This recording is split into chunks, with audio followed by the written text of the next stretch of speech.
గమనించండి సంగమా, హల్లెలూయా. జీవము గల దేవుణ్ణి విడిచిపెట్టేటువంటి విశ్వాసము లేని దుష్ట హృదయం ఎప్పటికీ నీలోనికి రానివ్వమాక, అనుమతించమాక.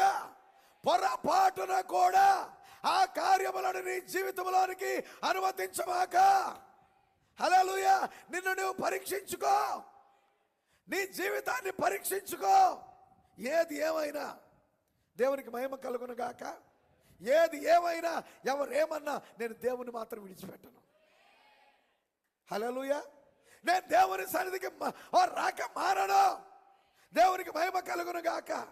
ఇతరులు నిన్ను నిందించిన, ఎవరు నిన్ను ఏమన్నా అన్నా, హల్లెలూయా, నువ్వు దేవుని సన్నిధి మారటానికి వీల్లేదు.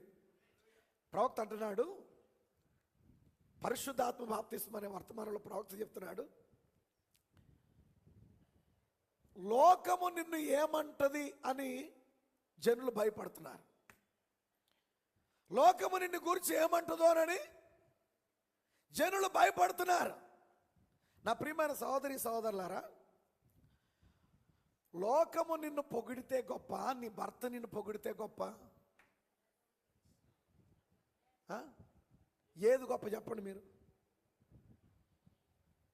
విశ్వాసులైన మిమ్మల్ని నేను ఒక ప్రశ్న అడుగుతున్నా. హల్లెలూయా. లోకము ద్వారా పొగడబడితే గొప్ప, నీ భర్త ద్వారా పొగడబడితే గొప్ప? ఒక నిజమైన స్త్రీ భర్త ద్వారా పొగడబడాలని కోరుకుంటాడు. హల్లెలూయా. నిజమేనా? అది స్త్రీ తత్వం, ఆమెలో దేవుడు పెట్టిన గుణలక్షణం.